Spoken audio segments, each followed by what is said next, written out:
ఎక్కువ మసాలాలేమి వాడకుండా తక్కువ టైంలో, తక్కువ ఇంగ్రీడియెంట్స్ తోటి ఈ విధంగా మునక్కాయ కర్రీని చేసి చూడండి. చాలా సింపుల్‌గా అయిపోతుంది.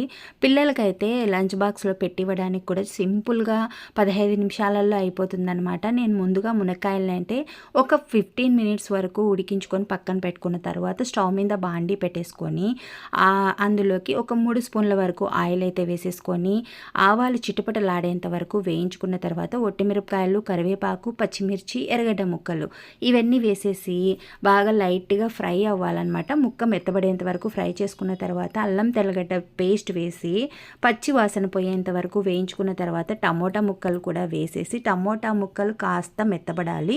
తర్వాత ఇందులోకి 1 స్పూన్ కారం, 1 స్పూన్ ధనియాల పొడి, half spoon garam masala, 1/4 spoon పసుపు, రుచికి సరిపడా ఉప్పు వేసేసి ఒకసారి బాగా కలుపుకున్న తర్వాత మునక్కాయలు ముందుగా ఉడికించి పెట్టుకున్నాం కదా, వాటిని కూడా వేసేసేసుకొని ఒక 2 మినిట్స్ వరకు అలాగే వదిలేయాలన్నమాట. అప్పుడు ముక్కకు బాగా పడుతుంది ఈ మసాలా అంతా. తర్వాత మనకు ఎంత కూర కావాలనో సరిపడా నీళ్లు వేసేసేసి ఒక 5 మినిట్స్ మనము హై ఫ్లేమ్లోనే ఉడికించుకోవాలండి. ఎక్కువ టైం కూడా పట్టదు. ఆల్రెడీ 15 మినిట్స్ మనం మునక్కాయలు ఉడికించుకున్నాం కాబట్టి ఎక్కువ టైం కూడా పట్టదు.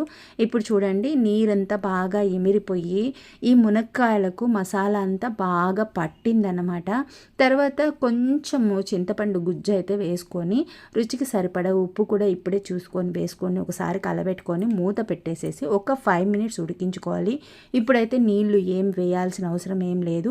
ఆ చింతపండు గుజ్జు బాగా ఉడికి ముక్కలకు బాగా పట్టి తినేటప్పుడు పుల్ల పుల్లగా తగులుతూ చాలా బాగుంటుంది. అన్నంలోకి కానీ సంగట్లోకి కానీ చాలా టేస్టీగా ఉంటుంది. ఈ కూర అయితే మా పెద్దబాబుకి అయితే బాగా ఇష్టంగా తింటాడనమాట. తప్పకుండా మీరు కూడా ట్రై చేయండి. చాలా తక్కువ టైంలో అయిపోతుంది. మసాలాలు పెద్దగా అవసరం లేదు. ఇంట్లో ఉండేటివే అదే పనిగా మిక్సీకి వేయాల్సిన పని కూడా లేదు.